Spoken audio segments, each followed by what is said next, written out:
विधायक गोपाल कांडा ने बयान, सरसाई नाथ मेडिकल कॉलेज का शीघ्र होगा निर्माण शुरू। निर्माण नहीं होने वाली अफवाह फैलाने वालों को कांडा ने कहा, एक्स को नहीं होता घी हजम। निर्माण नहीं होने संबंधी सरकार ने नहीं किया कोई लेटर जारी। लोकसभा चुनाव को लेकर विधायक गोपाल कांडा ने कहा कि हरियाणा लोकहित पार्टी एनडीए का हिस्सा, प्रदेश में एनडीए को भी जिम्मेवारी सौंपे कि निभाएंगे। कांडा ने कहा कि हलोपा नहीं करती सौदेबाजी, हम एनडीए में शामिल गठबंधन के नाम पर शर्तें रखने वाले को बताया सौदेबाज। सिरसा में इंडस्ट्रियल टाउनशिप लाना उनकी प्राथमिकता, रोजगार मिलेगा तो युवा होगा नशे से दूर। जनता ने बनाया है भाजपा के साथ जाने का मन, जन समर्थन से भाजपा हो सकती है 400 पार। कांग्रेस पार्टी को लेकर पूछे सवाल पर विधायक गोपाल कांडा ने कहा कि भारत देश होगा कांग्रेस मुक्त, प्रधानमंत्री मोदी की नीतियों का परिणाम देश प्रगति के पथ पर अग्रसर। हरियाणा लोकहित पार्टी एनडीए का हिस्सा है और जब आपका आप किसी के हिस्सेदार हैं, गठबंधन में हैं, एनडीए में, तो अब इलेक्शन में जहां भी ड्यूटी लगेगी हरियाणा लोकहित पार्टी की, मेरी, गोविंद की, जहां भी हमारे आदमियों की जहां ड्यूटी लगेगी, इस प्रदेश में कहीं भी कोई भी काम मिलेगा वो हम उसको बखूबी निभाएंगे और पूरे प्रदेश को मालूम है कि जहाँ मेरी ड्यूटी लगेगी वहाँ मैं काम करूँगा। पार्टी के आप मुखिया हैं, क्या आप द्वारा या कि कोई और भी उम्मीदवार चुनावी मैदान में उतारा जा सकता है?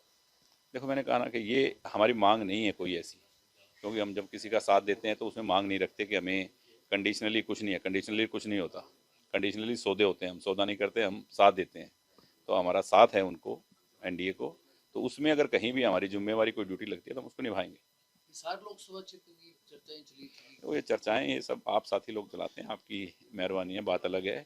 पर मेरा कुछ ऐसा नहीं है कि हमने कभी अपने मुंह से नहीं कहा कि हम हिस्सा हैं, पर जहाँ ड्यूटी लगेगी वो निभाएंगे, कोई भी ड्यूटी लगेगी। अगर चर्चाओं पर मोड़ लगती है, क्या फिर मैंने कहा ना कि जो ड्यूटी लगेगी वो निभाएंगे, तो इसमें कुछ भी हो सकता है।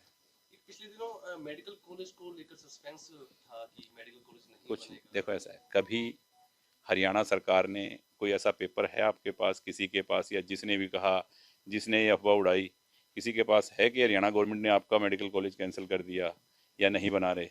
है कुछ? फिर ये सब ये भ्रम फैलाने वाली बातें हैं। वो एक कहावत है ना कि एक्स घी हजम नहीं होता, तो एक्स को किसी को घी हजम नहीं होता ना, तो वो बातें कर देते हैं बाजार में ऐसी कि शोभा यात्रा क्यों निकाली, राम यात्रा क्यों निकाली, भंडारा क्यों हो रहा है, कथा क्यों हो रही है कुटिया में, ठीक है ना, बोतलें क्यों बांट दी, ये क्यों कर दिया, वो सेवा क्यों कर दी, वो काम क्यों कर दिया। ये तो सरकार, सब लोग करते हैं, हम सब करते हैं, किसी की हेल्प, किसी का साथ, अपने भगवान को, अपने सनातन धर्म को हम सब मानने वाले हैं। तो ये तो वो लोग हैं जिनको ये चीज़ें हजम नहीं होती, वो ऐसी बातें करते हैं। आपके कार्यकाल को खत्म होने में 5-6 महीने का वक्त पड़ रहा है, तो आगे क्या रूपरेखा रहेगी? देखो, जो काम मैंने बोले थे वो सब काम हो गए हैं, सब काम होंगे, कोई ऐसा काम नहीं रहेगा। डिमांड एक है कि कैसे नशा मुक्त हो हरियाणा और ख़ास करके सिरसा, और कैसे युवाओं को रोज़गार मिले। अब बात इस बात मेन बात यही रहेगी मेरी सरकार से कि ऐसी कोई इंडस्ट्रियल टाउनशिप आप लेके आएँ सिरसा में, जिससे युवाओं को रोज़गार मिले, क्योंकि जब रोज़गार मिलेगा वो अपने काम में व्यस्त होंगे, उनके पास काम होगा तो वो नशे से दूर होंगे।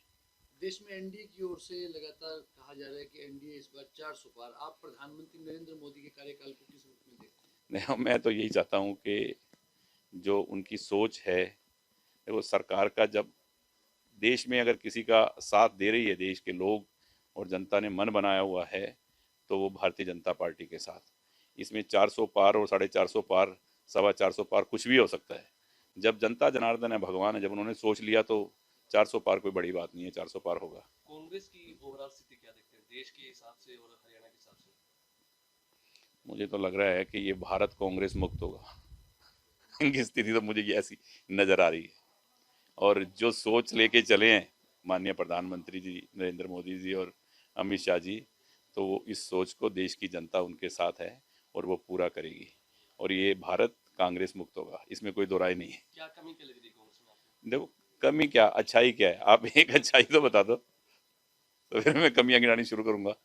तो मतलब क्या है कि सब लोगों को मालूम है, हमको, कि आज कहाँ हमारा भारत कहाँ खड़ा है।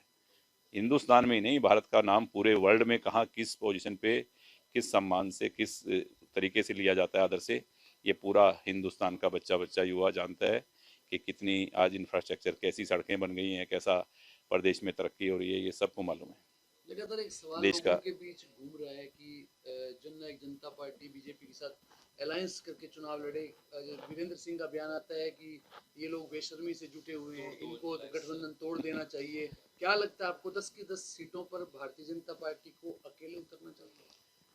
देखो, अमित शाह जी ने तो यहाँ सिरसा में रैली में कहा था कि 10 की 10 सीटें भारतीय जनता पार्टी अपने उस पे कमल पे लड़ेगी, अपने निशान पे लड़ेगी। और उसके बाद भी उन्होंने बोला है, और बाद में भी कई बातें आई हैं कि वो लड़ेंगे। पर इन लोगों की मांग होगी कि हमें एक सीट मिले, क्योंकि सीट तो मोदी जी के नाम से जीतनी है, वो मालूम ही है। सीट मिले तो इन्होंने ऐसी बात कुछ रखी होगी, तो वो तो ये जाने या वो जाने, ठीक है ना। ये तो इन दोनों की बातें हैं, पर हमने ऐसी कोई बात नहीं की कि हमें कोई सीट मिले या क्या मिले, क्योंकि ये तो हाँ, स्पोर्ट है अपनी, तो बिल्कुल है, तन मन धन से हैं, एनडीए का हिस्सा है।